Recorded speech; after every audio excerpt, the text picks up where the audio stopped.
Bismillahirrahmanirrahim. Assalamualaikum warahmatullahi wabarakatuh. Waalaikumsalam. Alhamdulillahilladzi hadana lihadza wa ma kunna linahtadiya laula an hadanallah. Asyhadu an la ilaha illallah wahdah la syarikalah wa asyhadu anna Muhammadan abduhu wa rasuluh la nabiyya wa la rasula ba'dah. Allahumma salli ala Muhammad wa ala ali Muhammad.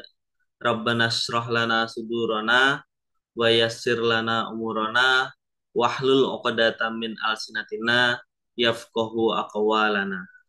Alhamdulillah, puji syukur kehadirat Allah Subhanahu wa taala pada pagi hari ini yang insya Allah penuh berkah.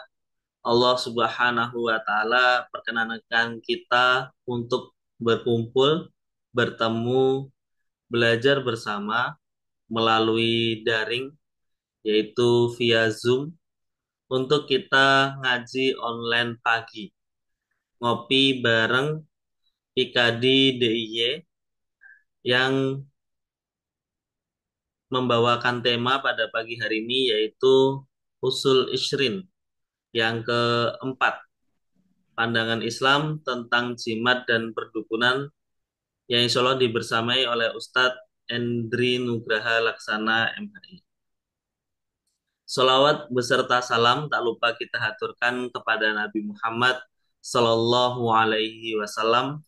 Semoga kita semua yang hadir saat ini bisa mendapatkan syafaat baginda Rasulullah Sallallahu Alaihi Wasallam, menjadi bagian dari umatnya di akhirat kelak, dan juga bisa melanjutkan perjuangan dakwah Rasulullah Sallallahu Alaihi Wasallam.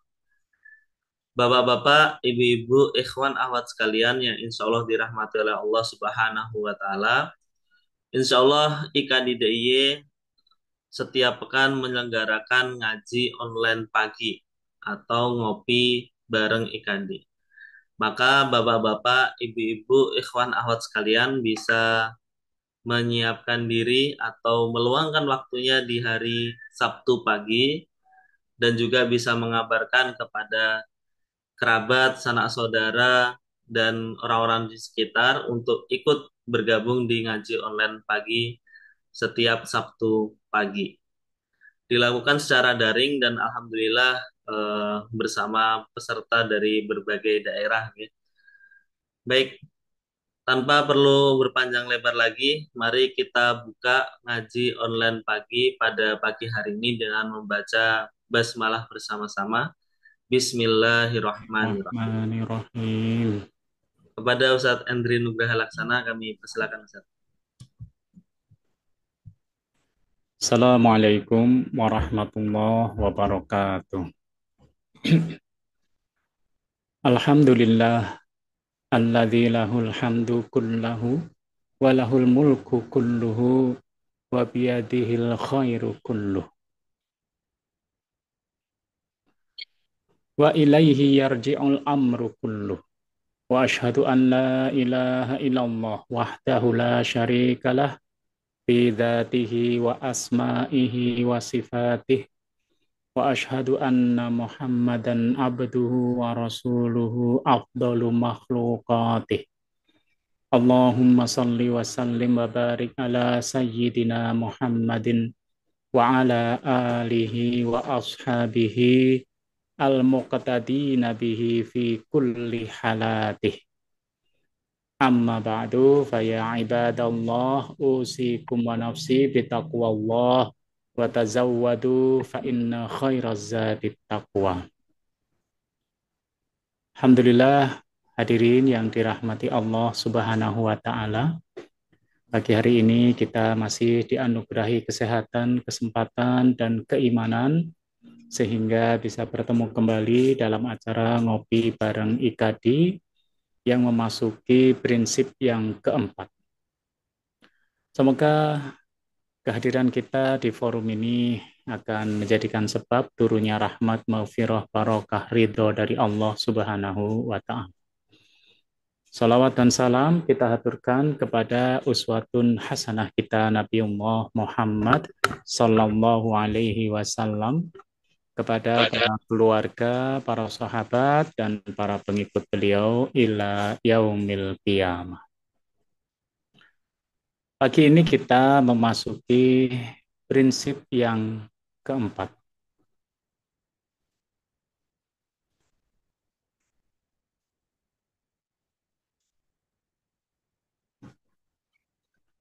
Al-Usul al-Ishrun, 20 prinsip, masuk prinsip yang keempat. Prinsip yang keempat berbunyi watamaimu warruqa wal wad'u warramlu wal ma'rifatu wal kahanatu wa iddi'a'u ma'rifatil ghaib wa kullu ma kana min hadzal babi munkarun tajibu muharabatuhu illa ma kana ayatan min Qur'anin aw ruqyatan ma'suratan. Artinya adalah jimat, mantra atau ruqyah, wada, guna-guna, ramalan, al-ma'rifah, perdukunan, penyingkapan perkara gaib, dan semisalnya merupakan kemungkaran yang harus diperangi. Kecuali mantra dari ayat Al-Quran atau ada riwayat dari Rasulullah Sallallahu Alaihi Wasallam. Sebenarnya prinsip yang keempat ini secara kalimat itu sudah jelas ya, bahwa segala bentuk hal-hal yang berhubungan dengan barang gaib, kemudian ada ritual-ritual di dalamnya, wa kullu ma kana min hadzal bab, dan semua yang masuk di dalam persoalan ini, walaupun di sini ditulis dan semisalnya, nah itu ya, jadi semua hal yang masuk dalam persoalan ini itu disebut munkarun, merupakan kemungkaran. Dan tajibu muharabatuh, wajib untuk diperangi. Yang kata-katanya ini harus dia wajib juga ya. Nah, tapi yang perlu kita pahami juga antara jimat, mantra, wada, ramalan, al-ma'rifah, perdukunan, penyingkapan perkara gaib, ini nanti ketika dijelaskan detailnya ya saling memasuki. Artinya jimat dengan wada ya kurang lebih sama ya. Ramalan dengan penyingkapan perkara gaib ya dekat-dekat juga. Demikian pula dengan perdukunan dan wada ya dekat. Nah, sehingga sebenarnya ini perkara-perkara yang ada di masyarakat kita, apalagi masyarakat Asia ya, Indonesia, yang sangat dekat dengan hal-hal yang seperti ini. Nah, ini adalah kemungkaran. Mari kita lihat satu persatu. Yang pertama adalah at-tamaim atau jimat-jimat. At-tamaimu jam'u tamimah. Ya, tamaim itu adalah jamak bentuk plural ya dari kata tunggal tamimah. Apa maknanya? Wahia khuruzatun kanat al-arabi tu'allikuha ala auladihim yarawna annaha tadfa'u anhumul afati wa yattaqawna bihal ain wa yajlibuna bihal manafi'. Ya. Jadi kata tamimah jamaknya adalah tamaim, maknanya adalah jimat-jimat. Ya, itu maknanya adalah jimat-jimat. Dan kalau diartikan jimat, ya tentunya kita sudah punya bayangan ya terhadap hal ini. Ya, at-tamaim, ya, kanatil arabi. Nah, kalau di sini memang kemudian diambil dari kebiasaan orang Arab. Ya, yang itu nanti juga mirip. Apa kebiasaan orang Arab? Yaitu jimat-jimat ini dikalungkan kepada auladihim, kepada anak-anaknya. Ya, dalam tujuan apa? Ya, tujuannya diantaranya adalah ya rauna annaha tadfa'u anhumul afat ya, supaya anaknya itu bisa tertolak ya. Tujuan jimat itu bisa menolak berbagai penyakit bagi anak-anaknya. Di antara lainnya juga wa yataqauna bihal ain, yaitu melindungi dari ain ya. Ain ini eh, apa ya? Sesuatu yang berbahaya juga bagi manusia. Nah, kalau ini bagi anak-anak ya, yang bisa menyebabkan hal-hal yang buruk ya pada anak-anak. Wa yajlibuna bihal manafi, dan juga bisa menarik berbagai manfaat buat sang anak. Nah, ini ya. Jadi jimat kalau yang disebut tamimah di orang Arab itu seperti kalung, ya seperti kalung yang dikalungkan di leher anaknya.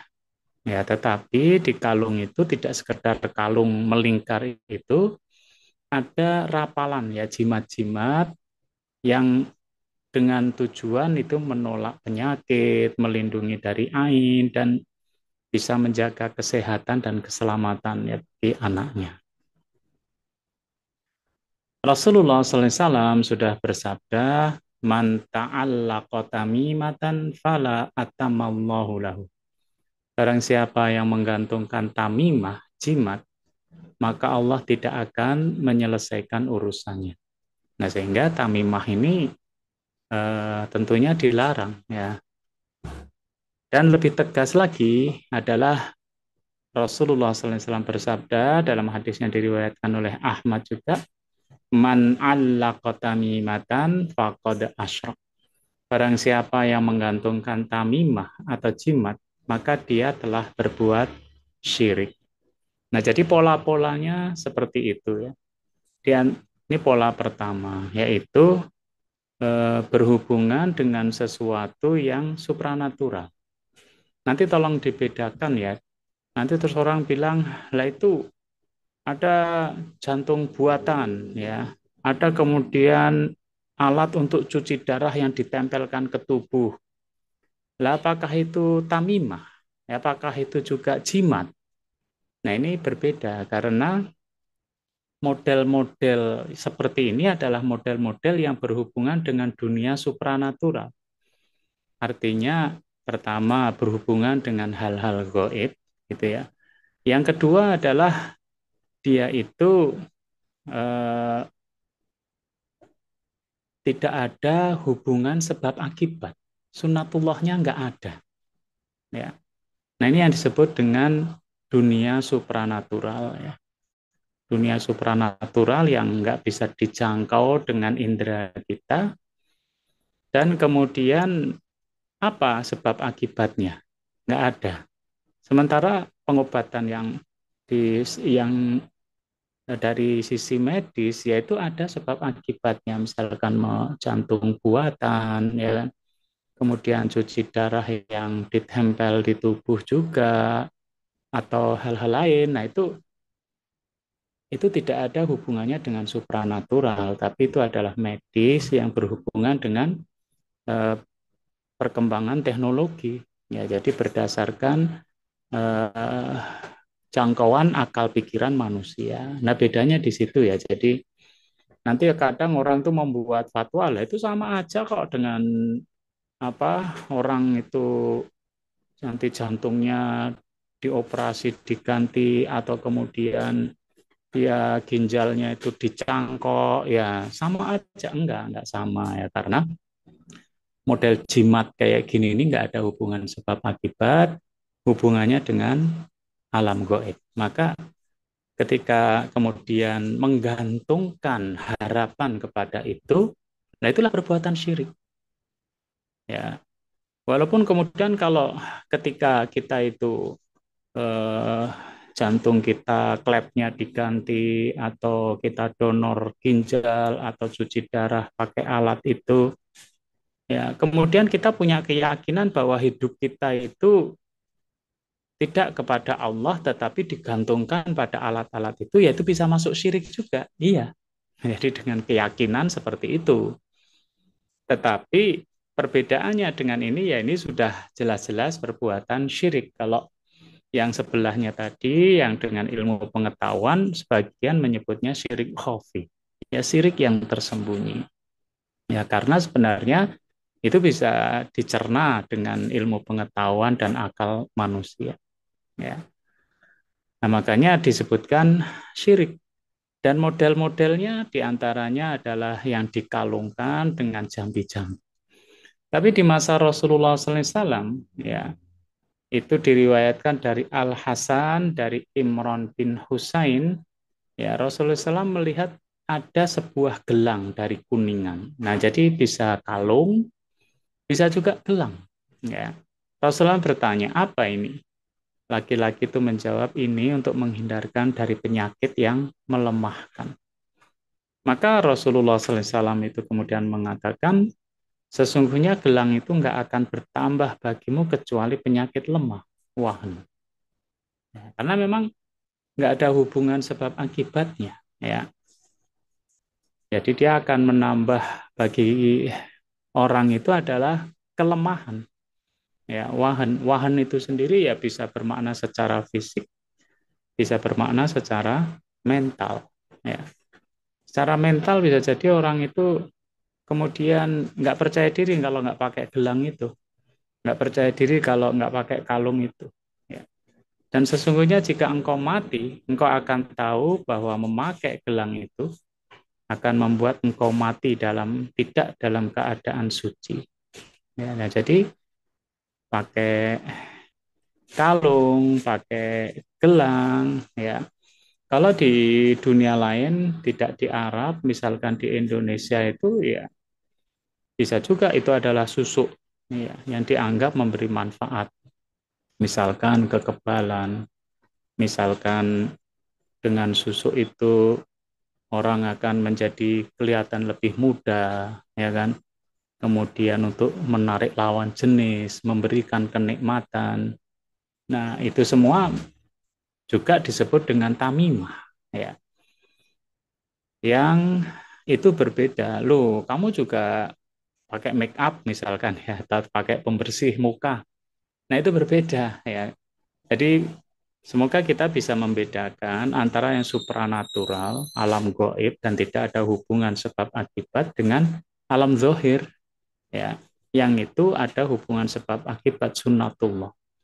Karena kadang-kadang orang membuat fatwa ya semacam itu. Loh, orang pakai gelang ya itu mirip orang pakai handphone ya sana itu yang berbeda ya karena ini alam goib yang ini alam alam zahir alam nyata ya.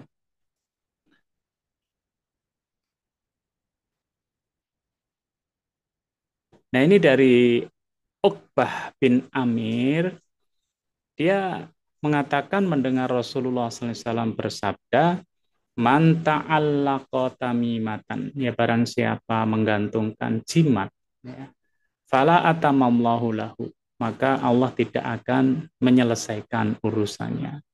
Wa man ta'allaqa barang siapa yang menggantungkan. Ini sebenarnya maknanya ya barang siapa menggantungkan dirinya pada jimat ya. Tetapi ada juga orang yang menggantungkan pada wada'ah. Nah, nanti ada wadah ya. Itu juga sama ya fala wada'allahu lahu. Ya Allah nggak akan memberikan jaminan kepada dia. Nah, artinya dia bergantung kepada makhluk ya, bergantung kepada makhluk. Nah, Allah berlepas diri dari dia. Padahal Allah itu adalah yang maha kuasa, yang maha menentukan. Kalau sudah berlepas diri ya, berarti kita bergantung kepada yang lemah, yang fana, dan sebenarnya juga nggak bisa memberikan manfaat dan mudarat kepada kita. Ya. Nah, tetapi perlu diingat ya, kadang-kadang hal-hal seperti ini dimulai dari sesuatu yang kelihatannya logis-logis saja. Ya, misalkan seseorang memakai apa batu akik, ya, dia bilang ya ini batu akik saya ini saya pakai hanya untuk perhiasan. Ya, kalau memang dia itu dipakai untuk perhiasan, yaitu ada ciri-ciri atau ada karakternya. Misalkan dia memang belinya di toko perhiasan. Ya, jadi unsur-unsur perhiasannya itu ada. Dia beli di toko perhiasan, kemudian yang dipakai untuk cincin atau pemegangnya itu betul-betul memenuhi syarat-syarat keindahan. Nah, makanya ketika dia pakai cincin itu, dia kemudian tetap dalam hatinya ini adalah keindahan. Ya, penyakitnya apa? Mungkin kesombongan, gitu ya. Ini apa ini? Wah, ini cincin mahal ya. Ya, ini jarang ya. Atau emban ya namanya ya, emban yang melingkar itu. Wah, ini ya mahal juga. Ini penyakitnya kesombongan. Tetapi kalau ada orang yang mengatakan, oh ini cuma untuk perhiasan kok. Ketika ditanya lah, kamu belinya kemana? Oh ini anu ke orang yang sakti mandraguna ya kan, atau kepada dukun, atau ini cincin ini masih ya peninggalan dari siapa Hamengkubuwono atau dari Pangeran Diponegoro atau dari siapa ya pengakuannya seperti itu. Kalau cara membelinya seperti itu ya, nah itu hati-hati apalagi membelinya eh, dikatakan bukan beli tapi bayar mahar.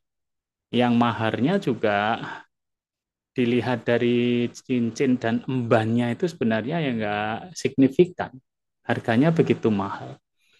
Maka hati-hati kalau kita kemudian punya cincin seperti ini yang dibeli dari tempat-tempat yang ada hubungannya dengan supranatural, sulit ya bagi kita untuk mengatakan ini adalah perhiasan, sulit. Hati kita itu pasti akan terbawa ke situ. Misalkan kita di jalan raya mau kecelakaan nggak jadi, bisa jadi setan akan bisikkan pada kita, yaitulah kehebatan cincin kamu itu.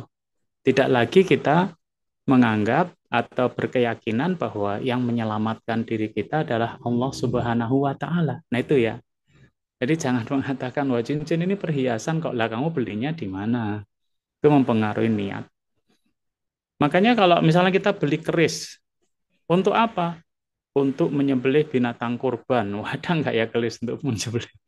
Ya, artinya keris ini dibeli di mana?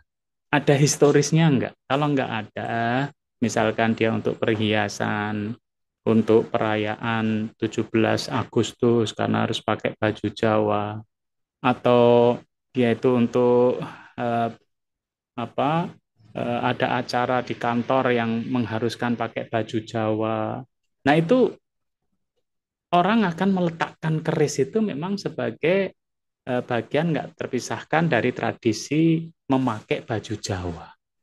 Ya, tetapi itu nanti akan berbeda kalau kita menggelar keris kita dan mengatakan, oh kalau ini keris ini dari kerajaan ini, sejarahnya seperti ini dari mana? Dari Empu Gandring, ya. Ini dari mana lagi? Nah itu hati-hati, sulit ya bagi diri kita nggak menggantungkan diri di situ. Lah kamu belinya di mana? Itu menunjukkan kecenderungan. Ya, ini cuma hiasan kok. Ya biasa aja. Iya, tapi kamu belinya di mana? Apa itu hebatnya, ya kan? Nah, itu akan berpengaruh pada diri kita yang kemudian kita menggantungkan diri kita pada benda-benda tersebut, apakah itu batu akik, apakah itu keris, ya, karena kita membelinya dari historis yang memang kita anggap sakral, kita anggap punya nilai spiritual, ya. Nah, jadi harus diperhatikan ya pengakuan dengan cara memperolehnya. Itu nanti akan berpengaruh. Ya. Nah, kemudian yang kedua itu adalah ruko, ya, rukyah. Nah, dalam rukyah ini, ya, sebentar ya, ini tadi jimat-jimat ya. Kita kembali dulu ke jimat-jimat ya. Nah, jimat ini ada orang yang menganggap jimatnya itu Islami. Kenapa? karena isinya adalah tulisan ayat-ayat Al-Qur'an. Ya, diambil dari ayat-ayat Al-Qur'an.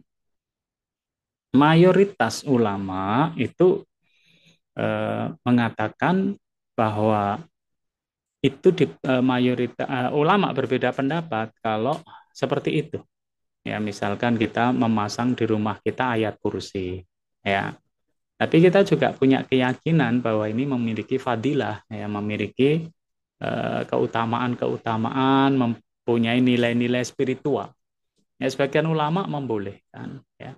Sebagai sebagian ulama mengatakan yang dimaksud dengan ayat kursi itu adalah kita membacanya. Jadi bukan kemudian wujudnya itu. Dan yang tidak boleh adalah justru ayat kursi itu enggak ditempel di dinding, tetapi dalam mori, ya kan, kemudian dikasih pecahan apa dupa yang kemudian digulung morinya ditempelkan di rumah. Jadi malah ayat kursinya nggak kelihatan.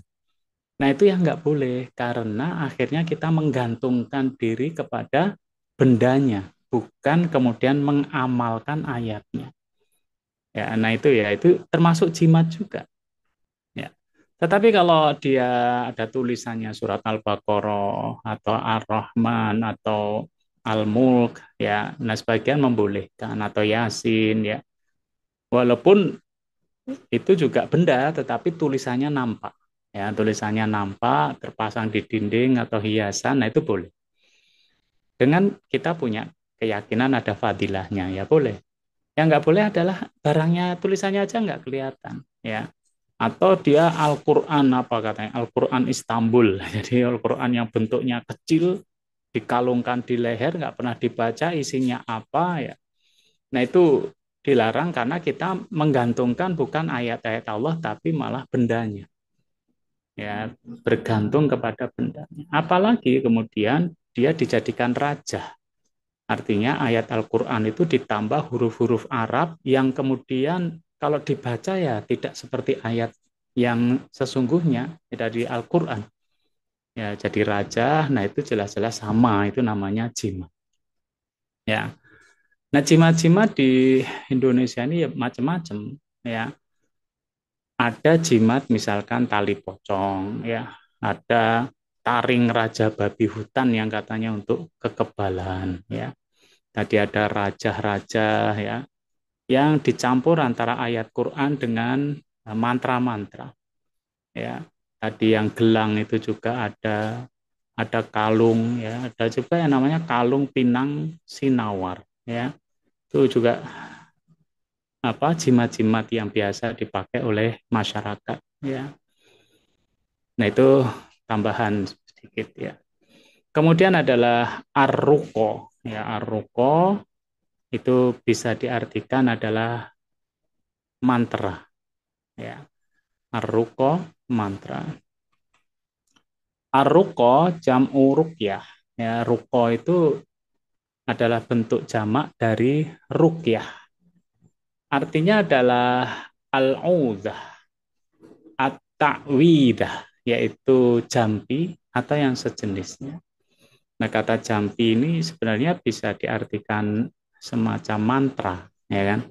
Karena kalau bayangan kita jampi itu jamu terus diminum bukan, ya, tapi ini semacam mantra, ya, jampi-jampi yang atau sejenisnya allati yarqa biha sahibul afa, yaitu yang digunakan untuk mengobati orang yang kena penyakit afat kalmoha, misalkan penyakit panas, wasor'i, wa ghairi dzalika, ya, kesurupan, atau wa ghairi dzalika minal afat, atau penyakit-penyakit lainnya. Nah, jadi ini apa ya? Mantra-mantra, ya, mantra, jimat. Nah, ini berhubungan lagi dengan eh, apa? Hal-hal yang supranatural, ya. Karena sebenarnya bahasa, kata-kata itu juga bisa menjadi sihir bagi seseorang, ya. Tetapi tidak dihubungkan dengan alam supranatural. Dia adalah semacam motivasi, ya kan, semacam dorongan, ya, psikologis dan lain-lain yang Bisa jadi seseorang itu merasa minder, merasa terbebani perasaannya, yang itu kemudian menjadikan fisiknya sakit. Nah, dia termotivasi untuk bangkit, ya. Kemudian semangatnya muncul lagi. Nah, itu berbeda ya. Ya, jadi berbeda itu. Nah, yang dimaksud di sini adalah mantra-mantra. Ya, mantra yang bisa jadi juga tidak ada isi di dalamnya dorongan spiritual, nggak ada motivasi, ya nggak ada itu semua ya, nggak ada hubungannya. Nah seringkali gitu kan, tidak ada hubungan sunnatullah ya. Rasulullah SAW bersabda, Innar ruqa wat tamaim wat tiwalah syirkun. Ya, nah ini jadi tiga ini sekarang waruko, ya ruko itu tadi, yaitu jampi-jampi atau mantra-mantra.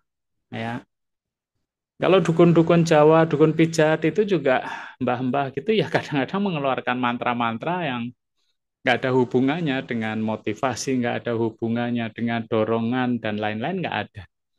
Ya, tapi dia baca-baca itu ya. Atau tamaim yang tadi ya, ya tamimah tadi, jimat. Watiwalah ada satu lagi tiwalah. Syirkun, semuanya itu syirik. Ya. Ada diriwayatkan Abu Dawud dan Ibnu Majah. Kalau tiwalah itu apa? At-tiwalah ya, itu adalah syai'un ya segala sesuatu yasna'unahu yas'umuna annahu yuhibbul mar'ata ila zaujiha warrajulu ila imra'atiha. Ya kalau bahasa kita ya pengasihan gitu ya. Jadi at-tiwalah itu eh, semacam jimat atau eh, mantra-mantra ya yang dia itu diyakini menyebabkan seorang perempuan itu dicintai suaminya atau seseorang dicintai istrinya. Ya, ini masih dikatakan positif ya. Tetapi ingat caranya yang nggak benar. Ya, caranya dengan merapal mantra ya, bukan kemudian disamakan loh. Perintah dari Rasul kan suruh berdandan. Ya, ini mirip ini oh enggak ya. Memang niatnya mungkin baik ya, seorang perempuan atau istri pengen dicintai suami atau suami dicintai istrinya. Ya, kayaknya tujuannya baik, tapi caranya salah. Caranya melewati alam supranatural, memakai mantra-mantra, ya atau memakai jimat-jimat tadi yang kita sebutkan kalau di Indonesia misalkan memakai susu ya kan supaya kelihatan cantik ya dan sejenisnya. Nah, itu yang syirkun, syirik. Ya, karena meminta kepada sesuatu selain Allah Subhanahu wa taala dan tidak ada hubungan sebab akibatnya. Dan yang lebih berbahaya lagi sebenarnya kan perempuan ini bukan istrinya. Jadi perempuan itu memakai tiwalah itu supaya disukai oleh laki-laki. Ya bisa jadi karena dia artis atau bisa jadi karena dia ingin menggoda ya, maka dia pakai itu. Nah, itu lebih berbahaya lagi. Tujuannya sudah keliru, caranya juga keliru. Ya, ini yang disebut dengan tiwalah.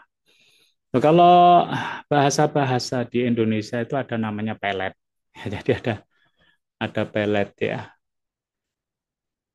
Ya kadang kita bicara seperti ini karena kita nggak pernah melakukan, nggak pernah mengalami ya, hanya mendengar saja.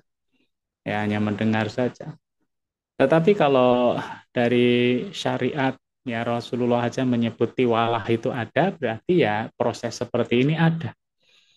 Ya, di Indonesia juga ada yang namanya semar mesem. Ya, katanya juga untuk itu. Rapalan-rapalan mantra tertentu yang itu menjadikan orang itu cinta sama dia. Ya. Nah, ini sama aja, tinggal namanya aja yang berbeda, hakikatnya sama tiwalah, yaitu pengasihan yang supaya orang itu terpikat. Ya. Nah, itu juga syirkun, syirik. Ya. Al-wada' atau al-wada'u, yaitu guna-guna. Ya, hampir mirip-mirip semuanya ya. Al-wada' itu apa? Al-wada'u syai'un yukhraju minal bahri yushbihus sodafa yattaqauna bihil ain. Ya wadak itu benda yang diambil dari laut, ya misalkan keong yang dipergunakan untuk menangkal penyakit ain. Ya, penyakit ain itu penyakit yang bisa lewat pandangan mata, ya, karena hasut, ya, karena iri, ya. Nah, ini bisa. Iri itu juga bermacam-macam, ya. Ada karena karir, ya kan? Karena profesi, ya. Ya, atau karena hasad itu sendiri, ya, karena iri itu sendiri, ya. Hasad sendiri kan ingin kenikmatan orang lain itu hilang, ya, dari orang itu. Nah, kalau enggak, maka dia memakai cara al-wada, ya, mantra-mantra, ya. Rasulullah SAW bersabda, wa man ta'allaqa wada'atan. Nah, ini tadi, ya. Barang siapa menggantungkan, ya, pada wada, ya, fala wada'allahu lahu. Maka Allah nggak akan memberikan jaminan kepada dia. Ya, jadi hati kita, diri kita digantungkan pada keong tadi, ya. Maka justru Allah nggak akan memberikan jaminan kepada kita. Padahal jaminan dari Allah itu tentunya lebih kuat, dia lebih ampuh. Ya. Nah, kadang-kadang memang ini dasarnya adalah kelemahan iman, ya, kelemahan iman seseorang sehingga dia itu nggak percaya dengan kemahakuasaan Allah Subhanahu wa taala, ya. Sehingga dia lebih memilih barang-barang mantra-mantra yang seperti ini untuk memberikan jaminan kepada kehidupannya. Tetapi bisa jadi memang yang kedua, dia ingin pintas, ya. Kalau kepada Allah itu kan berarti kita bergantung pada Allah, ya terserah Allah, ya. Nah, kita ingin supaya ini ada lebih kepastian. Nah, caranya lah pakai cara-cara seperti ini. Nah, ini juga dilarang, ya, di dalam Islam, ya. Bisa jadi ya karena keyakinan, ya. Artinya itu pelajaran dia di masyarakat, dia sudah biasa seperti itu dan dia nggak ngerti Islam. Ya, sehingga penyelesaian-penyelesaian yang dia hadapi dalam kehidupan itu bergantung kepada barang-barang, ya, seperti ini atau mantra-mantra. Rasulullah SAW juga bersabda, man ta'allaqa tamimatan fala atamallahu lahu. Oh, sama ini, ya. Nah, itu di Jawa sendiri kalau di dalam definisi wadak tadi kan, wada'u tadi keong, ya. Tapi di Jawa juga ada, ya, eh, jimat, dia bentuknya seperti keong juga. Itu diberi nama kul buntet itu, ya. Nah, sekali lagi ini hanya ada dalam eh, apa ya, kita mendengarkan atau cerita orang karena kita sendiri nggak pernah melakukannya, nggak tahu juga. Yang itu katanya juga sebagai jimat kekebalan. Ya, jadi kalau kita pegang itu, ya, itu kita akan kebal terhadap senjata tajam. Nah, sebenarnya misalkan kebal, ya, memang manusia itu nggak bakal mati, kan mesti mati, ya, nggak mungkin enggak, ya. Nah, sehingga jimat kebal itu sendiri mungkin orang itu minder, ya, atau dia memang diberangkatkan untuk tugas perang, atau dia itu tinggal di tempatnya preman yang daerah situ senantiasa kejahatan dan kriminalitas itu tinggi, ataukah dia pengen jadi jagoan, jadi di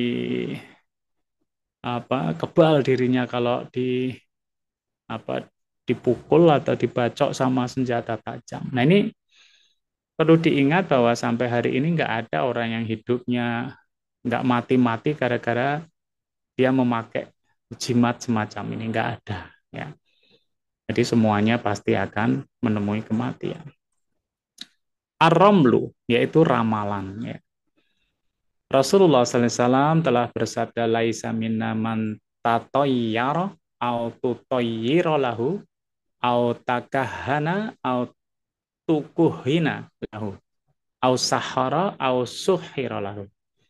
Ya, bukan termasuk golongan kami siapa saja yang menganggap sial atau membenarkan orang yang beranggapan sial ya dengan semacam burung gitu ya. Misalkan burung gagak lewat, wah itu pertanda sial ya, atau sial-sial yang lain, kejatuhan cicak ya dianggap sial. Au takahana atau yang mendatangi tukang ramal atau dukun atau membenarkan ucapannya ya, atau melakukan sihir dan membenarkannya. Yaitu laisa minna, tidak termasuk umatnya Nabi Muhammad Sallallahu Alaihi Wasallam. Ya, di dalam hadis yang lain Rasulullah SAW bersabda, wa inna minna rijalan ya'tunal kuhan.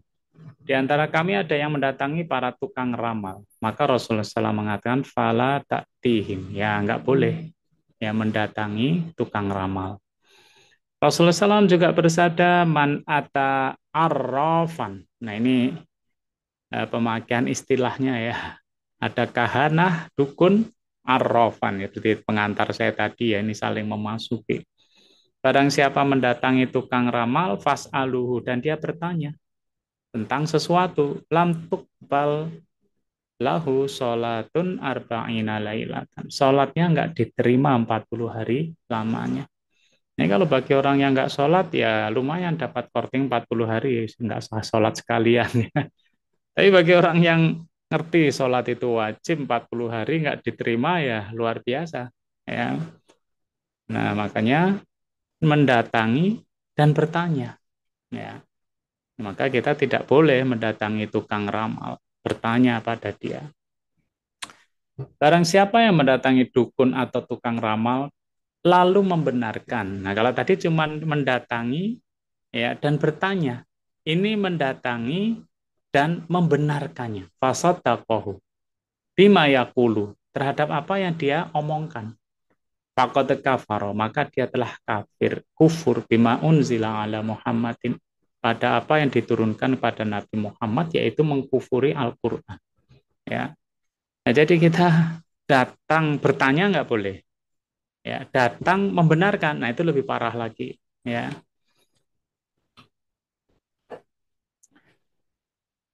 Nah, di dalam kitab Musu'ah Fikih Al-Kuwaitiyah ya di sana dijelaskan ulama ahli fikih sepakat bahwa meramal dengan tujuan mengetahui perkara gaib adalah haram. Ya, begitu juga haram mendatangi peramal untuk bertanya tentang rahasia suatu perkara dan membenarkan apa yang dikatakan peramal adalah kufur. Nah, itu ya. Jadi kita itu meramal nggak boleh, mendatangi peramal nggak boleh, bertanya nggak boleh, apalagi membenarkan. Kalau membenarkan ya kufur. Ya, Rasulullah SAW itu bersabda, barang siapa mendatangi peramal atau dukun dan membenarkannya, maka dia kufur terhadap ajaran dari Nabi Muhammad SAW. Ya. Nah ini sehingga kita harus berhati-hati ya, nggak boleh mendatangi, ya, mendatangi, bertanya, apalagi membenarkan. Al-ma'rifah, ya, apa yang dimaksud dengan al-ma'rifah? Al-muradu iddi'a'u ma'rifatil umuri, ya, itu adalah mengaku tahu berbagai hal, ya, bimuqaddimati yastadillu biha, ya, melalui berbagai prolog-prolog, ya. Untuk apa? Ya, untuk mencari benda-benda yang masyruk, dicuri, ya, hilang atau disembunyikan dan lain-lain. Ya. Nah, ini kadang-kadang orang mengatakan, "Loh, tapi anu loh, Pak, bener loh, Pak." Wah, gitu ya. Ya, bener atau tidak, masalah ini dilarang di dalam agama. Ya. Dulu tetangga saya hilang di pantai Parangtritis itu. Tanya pada dukun, dikasih telur. Nah, kemudian jenazah itu ditemukan di dekat telur itu. Wah, itu semakin menguatkan ya. Jadi, wah ternyata ya benar kan? Iya. Apa yang terjadi seperti itu? Anda katakan benar atau enggak? Cara itu enggak diperbolehkan di dalam Islam. Ya, cara memakai supranatural yang enggak ada sebab akibatnya itu dan minta bantuan dari makhluk lain yaitu jin. Ya. Rasulullah SAW bersabda, man ata arrafan, nah ini tadi ya, tukang tenung ya, sholatnya nggak diterima 40 hari lamanya. Kemudian al-kahanah, perdukunan. Al-kahanah adalah perdukunan, yaitu yukhbiru anil mughayyabat, ya, mengabarkan hal-hal gaib fil mustaqbal, di masa depan. Nah ini ya definisinya pun ya deket-deket ya, dengan yang tadi juga deket ya. Dan dikatakan juga alladzi yukhbiru amma fid domir, ya. Bahkan bisa mengatakan sesuatu yang ada di dalam dada. Nah, kadang dukun ini SOP-nya begitu ya. Ketika ada orang sakit, ya apalagi kemudian sakitnya dianggap aneh atau dokter sudah nyerah. Nah, ini tradisi beberapa masyarakat ke dukun. Nah, SOP dukun apa? Dia akan mengatakan bahwa ini dibuat oleh seseorang yang dekat dengan Anda. Nah, itu sudah SOP itu ya. Ini ada orang yang nggak suka sama Anda, nah kemudian Anda dibuat seperti ini. Nah, kemudian SOP berikutnya apa? Nah, Anda harus mengikuti ritual yang telah kami tetapkan. Ya, ritual-ritual itu ya itu tadi ya supranatural yang nggak ada hubungan sebab akibatnya. Misalkan ini baju-bajunya dilarung ya ke Pantai Parangkusumo. Nah, jadi bajunya diambil dilarung ke sana, ya kan? Atau kemudian ini harus dimandikan dari air 7 sumur. Nah, jadi ada hal-hal yang apa ya? eh, Orang itu gara-gara merasa telah kepepet, ya akhirnya ke dukun, ya SOP-nya gitu. Nah, SOP ini menyebabkan seseorang itu menjadi benci dengan temannya, orang dekatnya, dan curiga. Ya, apa tetangga sebelah, Pak ya, apa teman kantor, apa ya, apa teman main ya, yang kok tega-teganya mereka berbuat seperti itu. Nah, ini padahal nggak ada bukti bahwa si A, si B itu telah membuat si C ini sakit, nggak ada buktinya. Itu hanya pengakuan dukun aja dan dipas-paske ya, ini ada orang dekat ini ya. Nah, hubungannya dengan larung ya, dengan macam-macam itu ya nggak ada hubungannya sama sekali. Nah, perdukunan seperti itu ya. Nah, ini kemudian dari Rasulullah SAW ditanya tentang dukun ya. Ketika ditanya tentang perdukunan ya, laisa bisyai'in ya, tidak perlu percaya sama dukun. Kenapa? Ya sahabat kemudian mengatakan, ya Rasulullah, ya kadang-kadang apa yang dikatakan dia benar juga. Ya, jadi ya sudah tadi ya. Eh, ini hilangnya kemana motornya? Ini ke arah timur ya. Nah, akhirnya dicari ke Klaten, wah ketemu, ya benar kan? Ya maka Rasulullah SAW kemudian mengatakan tilkal kalimatu minal haqi yahtafuha minal jin. Itu adalah kalimat yang benar yang dicuri oleh jin. Ya, jadi ada jin yang bisa mencuri berita-berita dari langit. Kemudian fayakurruha fi udhuni, ya dibisikkan ke dukun itu, di telinga dukun itu ya. Walihi yang dia itu walinya setan. Fayakhlituna ma'aha mi'ata katsbah. Lalu dicampur dengan 100 kebohongan. Jadi banyak bohongnya, ya benernya kadang-kadang oh iya ya. Nah ini ya. Nah ini kadang dipakai SOP juga untuk orang-orang ketika mencari barang yang hilang ya, atau mencari sesuatu yang eh, di dalam hati seseorang ya. Itu sebenarnya gimana itu ya? Hadis diriwayatkan Imam Bukhari. Ya.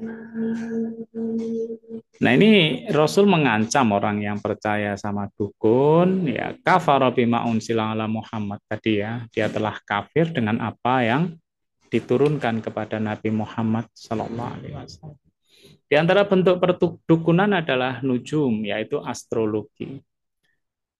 Barang siapa mengambil ilmu perbintangan atau nujum, dia telah mengambil salah satu cabang sihir. Ya, salah satu cabang sihir, ya zada ma zada, akan bertambah terus dan bertambah.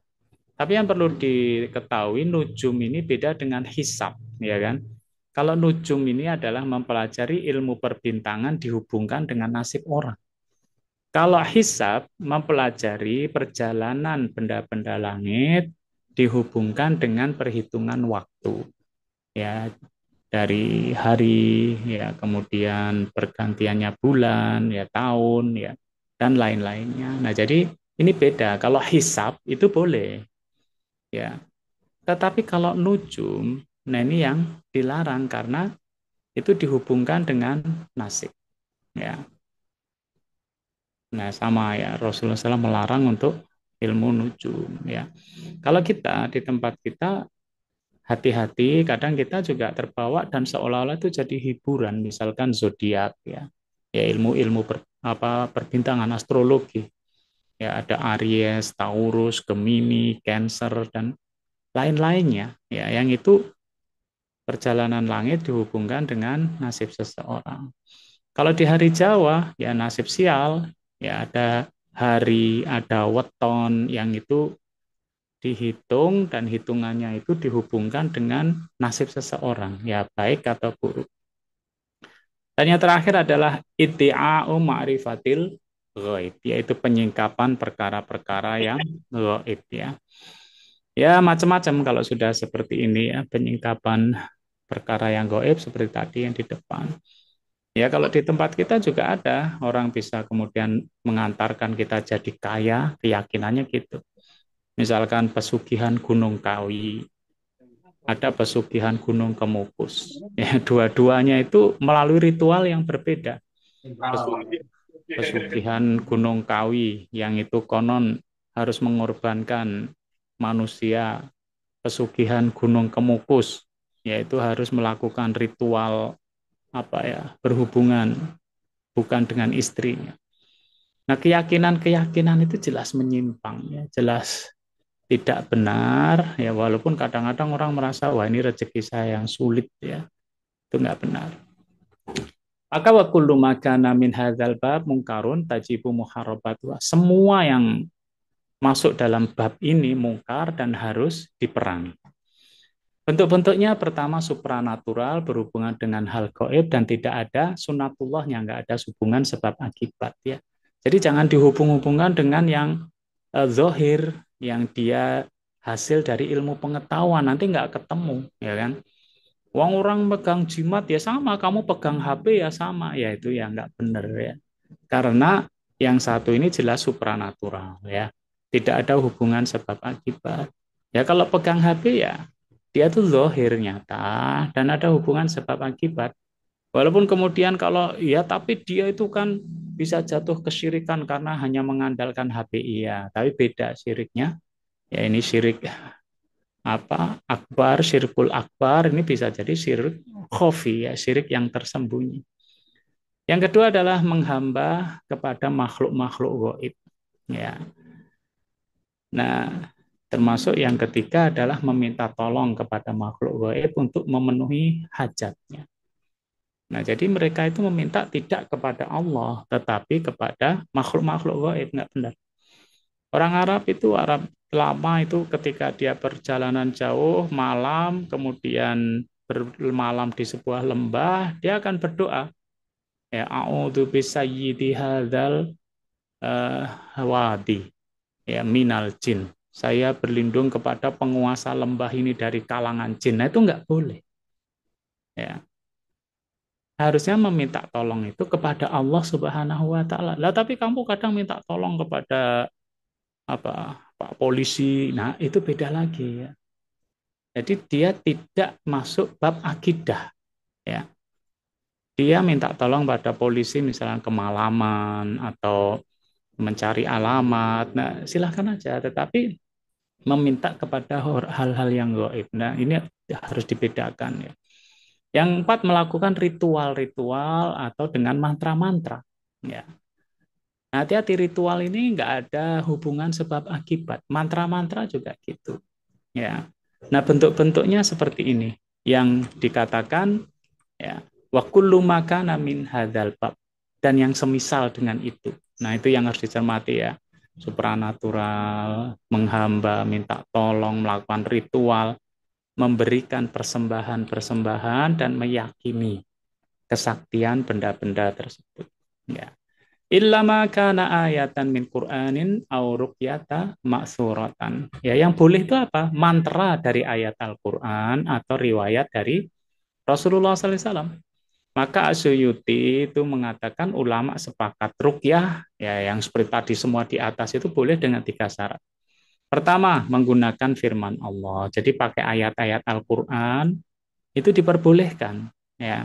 Pakai nama-nama Allah, sifat-sifat Allah. Nah, itu dalam kesimpulannya Imam Asyuyuti itu diperbolehkan ya. Kemudian yang kedua adalah menggunakan bahasa Arab ya atau bahasa yang dimengerti maknanya.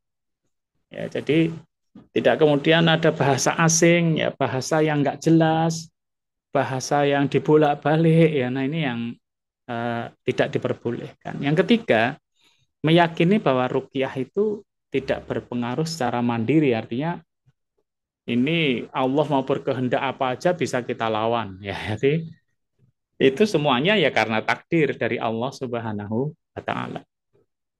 Sedangkan Syekh bin Bas itu juga mengatakan ya hampir sama ya tiga syarat. Pertama, menggunakan bahasa yang jelas maknanya. Tidak ada rapalan mantra yang samar dan tidak jelas maknanya. Bahasa yang digunakan tidak bertentangan dengan syariat, mengandung kesyirikan, ya mengandung kemaksiatan, ya kan enggak. Hati tidak tergantung kepada ruqyah secara zat. Nah, itu enggak boleh. Kalau ayat kursi kita baca, nah itu boleh. Al-Baqarah kita baca, boleh.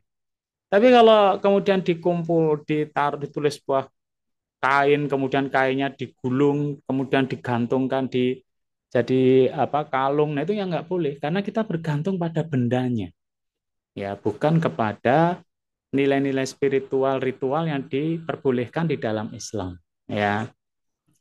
Dan meyakini ruqyah itu adalah sebab ya untuk mengusahakan kesembuhan. Nah, karena waktu sudah eh, menjelang habis, saya cukupkan. Saya kembalikan kepada pembawa acara. Assalamualaikum warahmatullahi wabarakatuh. Waalaikumsalam warahmatullahi wabarakatuh. Jazakumullah khairan Ustaz Hendri Nugraha Laksana yang sudah menyampaikan cukup detail tadi berkaitan dengan usul Islam yang kedua, pandangan Islam tentang jimat dan perdukunan. Dan selama materi tadi sudah beberapa pertanyaan masuk ya karena temanya cukup menarik dan mungkin terhubung dengan realitas di sekitar kita di masyarakat kita. Ada pertanyaan pertama, izin membacakan pertanyaan Ustadz. Yang pertama dari Zainal Mutakin Depok. Ustadz izin bertanya tentang maksud suatu hadis bahwa ada 70.000 orang yang dijamin masuk surga tanpa hisab. Mereka itu adalah yang tidak meru'yah, tidak minta diru'yah. Mereka tawakal kepada Tuhannya, padahal Rasulullah Shallallahu Alaihi Wasallam sendiri pernah meru'yah. Syukron atas penjelasannya. Barakallahu fikum. Tafadhol Ustaz.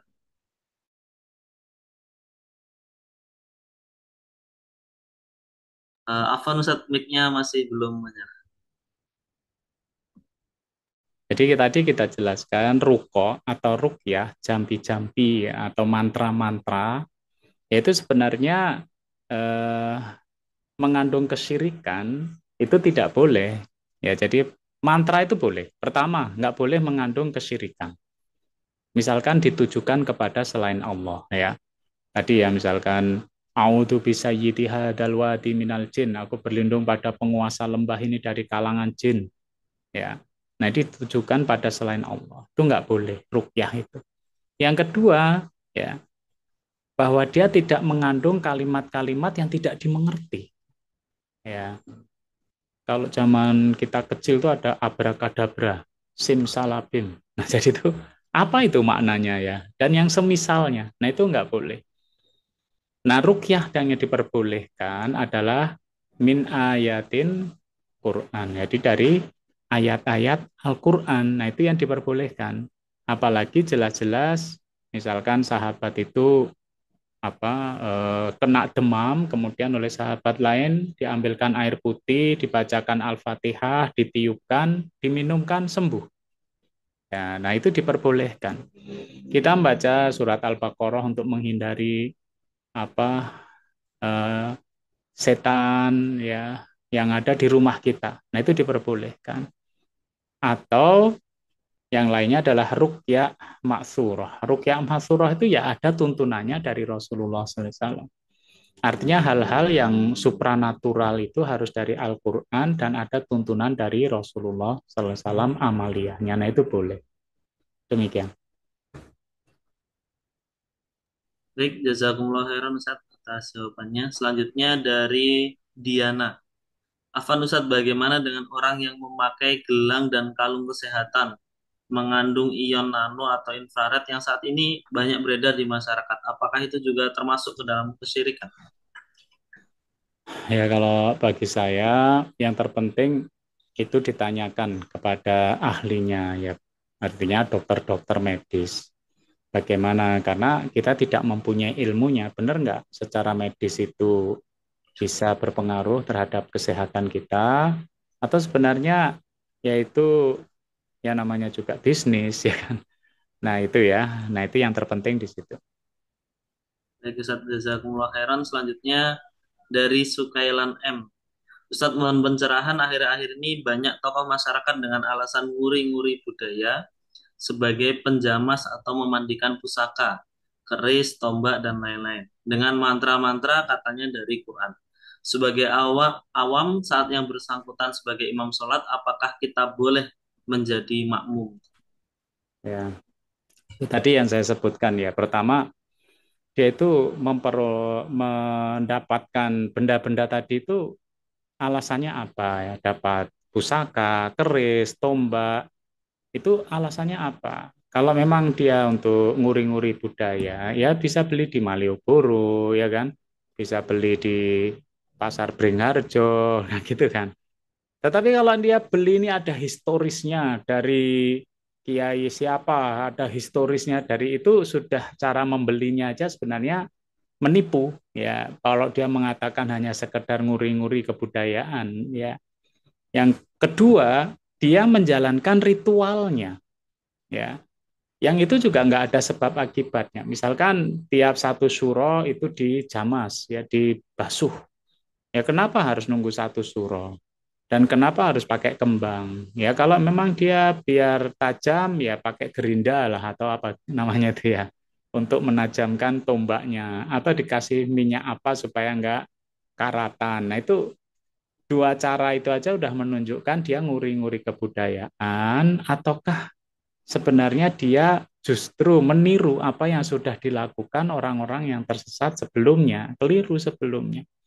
Hati-hati ya antara makna sama praktek kesyirikan. Misalkan Gus Baha itu mengatakan dari Mbah Maimun Zubair yang dimaksud merah delima itu bukan ake, tapi dal lima.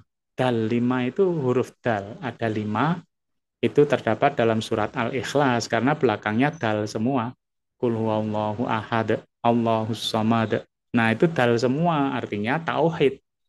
Kalau yang dipahami seperti itu boleh, tapi tidak bisa diterjemahkan sehingga mempunyai merah delima dan mempunyai kekuatan-kekuatan supranatural, ya kan? Nah, apakah boleh menjadi makmum mereka? Ya, disaksikan aja. Semakin parah enggak? Ya, alasan nguri-nguri kebudayaan itu semakin parah enggak?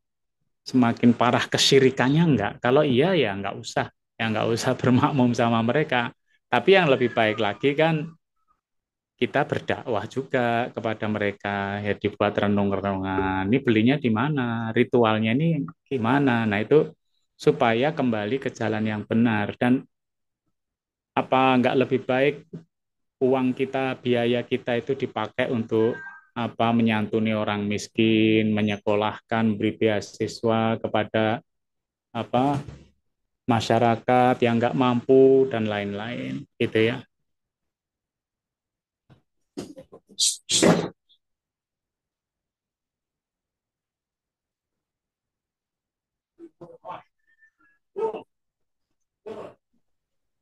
Baik, ini Ustadz, eh, mungkin terputus koneksi.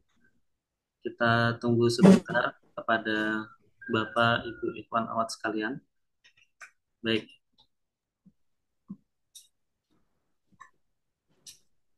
Selanjutnya Ustaz, mungkin ini pertanyaan terakhir ya. Untuk yang lain bisa kita lanjutkan di yang akan datang karena cukup banyak pertanyaan yang masuk pada hari ini. eh dari Haruki Wijayanti. Ustadz mohon dijelaskan tentang ain. Apakah ain itu diniatkan oleh orang yang iri untuk menyakiti yang bersangkutan, ataukah cukup dengan rasa hasad atau iri itu sudah bisa menjadikan ain walaupun tanpa niat? Beberapa waktu lalu ada video singkat seorang ustazah menceritakan tentang seorang pengantin perempuan cantik yang tiba-tiba menjadi buta karena ain. Setelah ibunya meninggal, dia bisa melihat lagi. Ternyata ain itu justru datang dari ibunya sendiri. Tafadhol, Ustaz. Ya, singkat ya tentang penyakit AIN ini ya. Penyakit AIN ini penyakit non medis. Jadi ini yang agak sulit ya. Jadi kalau dideteksi siapa orang yang menyebabkan dan macam-macam ya agak sulit. Jadi penyakit ini sulit karena non medis dan diyakini akibat karena pandangan mata. Nah, berarti kan lebih sulit lagi. Misalkan seorang pengantin yang diundang 100 orang. Nah, siapa di antara 100 itu ya? Yang disertai perasaan iri, dengki, kekaguman yang berlebihan. Nah, ini bisa. Jadi penyakit AIN ini adalah orang-orang yang terdekat itu mengevaluasi. Itu yang terbaik ya. Misalkan kenapa anak saya seperti ini? Nah, itu orang tuanya mengevaluasi, saudara-saudaranya mengevaluasi, ya kan? Itu yang terbaik karena nggak ada eh, eksak itu nggak ada, ya. Walaupun ciri-cirinya kadang ada sakit kepala yang berpindah-pindah, wajah yang pucat, sering berkeringat. Nah, tapi itu juga bisa jadi penyakit lain kan ya. Maka untuk menghadapi itu evaluasi ya dengan doa, ya zikir, kemudian istighfar ya. Nah, jadi kadang-kadang kita melihat anak kita, anakku ini satu kampung paling cantik sendiri. Nah, itu istighfar ya. Nah, karena penyakit lain ya bisa muncul dari situ. Ya, rasa apa? Hebat ya. Nah, kemudian kita juga harus rajin-rajin membaca, membentengi diri kita sendiri terhadap ain itu. Pintu ain itu sebenarnya kan takabur, hasad. Ya, takabur, hasad ya diri kita sendiri. Takabur ya bisa juga hasad, nah itu bisa. Ya membaca muawwidatain, Anas, Al-Falaq, istighfar ya. Nah gitu ya untuk penyakit ain ya. Jadi kalau ada video, wah ini ternyata dari ibunya. Nah ini nggak apa ya, nggak bisa dibuktikan ya. Cuman dievaluasi bisa jadi itu adalah karena rasa sombong anaknya sukses ya karena ini. Nah itu hati-hati atau memang karena rasa dengki orang lain kepada diri kita. Demikian. Baik Ustadz, jazakumullah khairan atas jawaban-jawabannya. Dan mohon maaf bagi para peserta yang lain yang belum bisa terjawab, tapi sudah kami salin semua pertanyaannya, sudah kami pindahkan. Barangkali ada kesempatan lain untuk kita menjawab pertanyaan-pertanyaan dari para peserta seperti itu. Karena keterbatasan waktu, mari kita cukupkan untuk kajian pada pagi hari ini. Jazakumullah khairan Ustadz atas ilmu yang dibagikan dan juga atas jawaban-jawaban dari pertanyaan yang sudah dan membersamai peserta pada pagi hari ini. Jazakumullah khairan juga pada para peserta dari berbagai daerah yang sudah hadir pada hari ini. Eh, ya, ada yang dari Blitar, Banjarnegara, Tasik, Lampung, ya, ada yang Tajung, Bundong, dan lain sebagainya, Depok, dari berbagai daerah di Indonesia yang sudah berkenan hadir pada pagi hari ini. Semoga silaturahim kita tetap terjaga dan bisa menambah manfaat ilmu pada pagi hari ini. Mari Amin. kita cukupkan pertemuan kita pada pagi hari ini dan membaca hamdalah bersama-sama. Alhamdulillahirrahmanirrahim. Dengan Alhamdulillahirrahmanirrahim. doa kafaratul majlis, subhanakallahumma wa bihamdika, nasyhadu an la ilaha illa anta, nastaghfiruka wa natubu ilaik. Terima kasih. Mohon maaf jika ada kekurangan dan kesalahan. Wassalamualaikum warahmatullahi wabarakatuh.